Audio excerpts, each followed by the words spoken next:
Alors, le numerus clausus, c'est le nombre d'étudiants qui sont autorisés à s'inscrire dans les filières de formation en santé. Alors, vous avez un numerus clausus qui est différent selon le métier que vous allez préparer, mais vous en avez en médecine, vous en avez en pharmacie, en kinésithérapie, en sage-femme et ainsi de suite. Donc, vous avez un grand nombre de numerus clausus, et ce numerus clausus s'applique en fin de première année commune des études de santé. Alors, le numerus clausus va être supprimé, comme l'a dit le président de la République.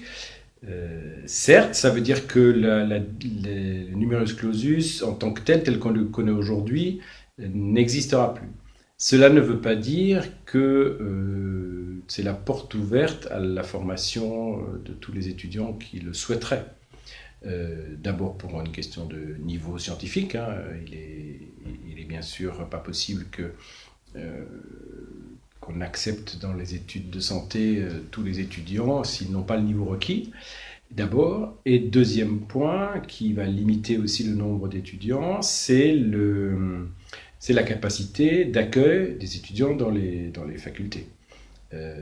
Aujourd'hui, en première année de médecine à Dijon, en première année en PACES, on a 1500 étudiants. Il est inenvisageable d'avoir 1500 étudiants, ou même 1000, ou même 800 en deuxième, troisième et quatrième année. Hein.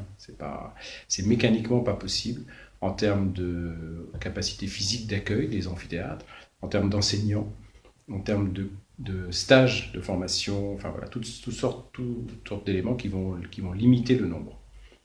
Alors ce numerus clausus, la suppression du numerus clausus n'est pas quelque chose d'isolé. Elle se fait dans le cadre d'une réforme un peu plus large, et en particulier, il y a une réforme de la PACES.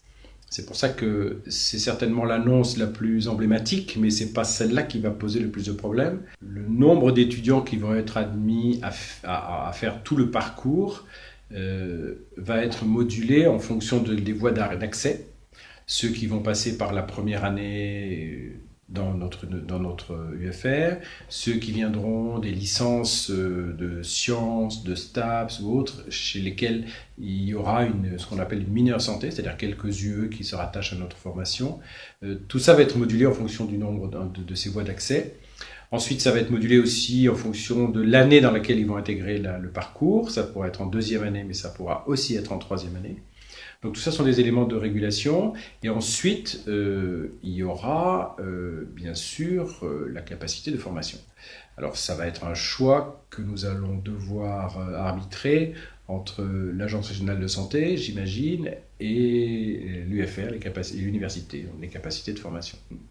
Aujourd'hui, pour que des étudiants en médecine qui terminent aillent s'installer en zone rurale, il faut qu'ils le souhaitent, il faut qu'ils soient accueillis. Il faut que, voilà, il y a un certain nombre de points de conditions qui soient remplies pour qu'ils aient envie d'aller s'installer. La levée du numerus clausus ne changera pas cet état de fait. C'est pas parce qu'on en prendra 300 ou 600 de plus qu'ils iront s'installer dans la Nièvre ou dans le fin fond du Cantal. Voilà. Donc ce n'est pas de nature à ça. Ce que c'est de nature à faire, c'est peut-être d'augmenter le nombre de médecins formés par an, mais l'effet de ça se fera ressentir dans plus de 10 ans ou 15 ans, puisque le lever du numerus clausus va se faire pour ceux qui vont commencer leurs études en 2020, lesquels vont terminer leurs études en 2030, et donc voilà, les premiers effets vont se faire sentir au fil des années au-delà de 2030. Donc c'est pas quelque chose c'est pas une mesure immédiate de toute façon. Alors en première année, l'accès est libre, hein, comme à l'université, ça se fait selon les parcours, enfin les outils préparés par le ministère de l'Enseignement supérieur et de la Recherche, en l'occurrence aujourd'hui Parcoursup.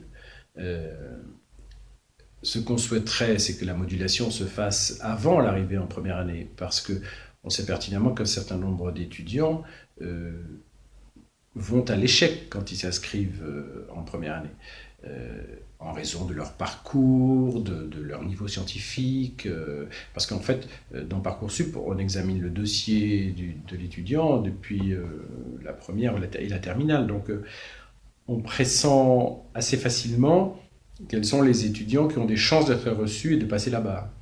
Donc si on acceptait de mettre en place une régulation à ce niveau-là, ça serait bien plus positif. Et donc il faut que ce filtre se fasse au-delà.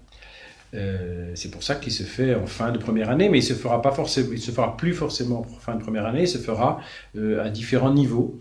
Et probablement, puisqu'on aura des accès en deuxième et troisième année, on aura des filtres, puisqu'on aura un modèle licence qui sera un peu comme ceux des licences que vous connaissez aujourd'hui dans d'autres filières, en droit, sciences ou sciences éco. Si j'en crois ce qu'on nous a dit au ministère et les différents conseillers qui ont essayé de traduire la parole présidentielle, en fait, cette réforme touche aussi la réforme du secondaire, avec la réforme de la première et de la terminale, dans lesquelles les filières littéraires et scientifiques vont disparaître au profit de filières communes, différenciées, sachant que les élèves vont choisir tel ou tel type de niveau de formation et ça les orientera en leur donnant une couleur plus scientifique ou plus littéraire. Mais la filière scientifique, ES, SES et L va disparaître. Donc ça fait partie des modifications.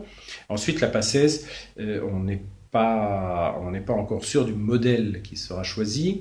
Probablement qu'il y aura 3 ou 4 types de modèles disponibles en France et il faudra qu'on en choisisse un. Alors, est-ce que ce sera une licence que l'on ouvrirait directement ici avec une majeure santé, avec beaucoup de santé, mais qui pourrait amener jusqu'à Bac plus 3, sachant qu'il faut se poser la question du débouché derrière. Qu'est-ce que quelqu'un avec Bac plus 3 peut faire ? Ça veut dire qu'il faut le construire de façon adéquate pour que ça puisse lui permettre de rebondir sur un master peut-être ou sur un métier, donc c'est complexe. Ensuite, comment on construit les licences avec mineurs santé ? Ça veut dire des licences d'autres UFR mais dans lesquelles on ajoute des modules de santé. Est-ce qu'on en ajoute beaucoup, pas beaucoup ? Est-ce qu'on en ajoute dans des licences de psycho ou de droit ? Quel type de matière on ajoute ? Enfin voilà, tout ça, ce sont des... Parce que l'idée, c'est de diversifier aussi l'accès et de permettre à des étudiants qui ne sont pas forcément des purs scientifiques d'accéder aux études médicales, et ça, c'est très bien. Donc, il faut leur donner l'accès, donc leur donner la capacité d'apprendre déjà un certain nombre de choses pour pouvoir accéder. Voilà, je suis un peu en peine pour vous répondre sur le contenu précis de la réforme, mais je sais que ça va toucher les 3 années, première, terminale, PACES. Et les discussions ont lieu actuellement, puisqu'il y a une réunion le 26 octobre, il y en a une le 5 novembre, je crois, au ministère, pour définir sur quel cadre on part, sachant que le délai est court, puisqu'il faut mettre ça en place pour septembre 2020, ce qui est assez rapide. Une réaction ? Un témoignage ? Commentez ce reportage sur dijonsanté.fr.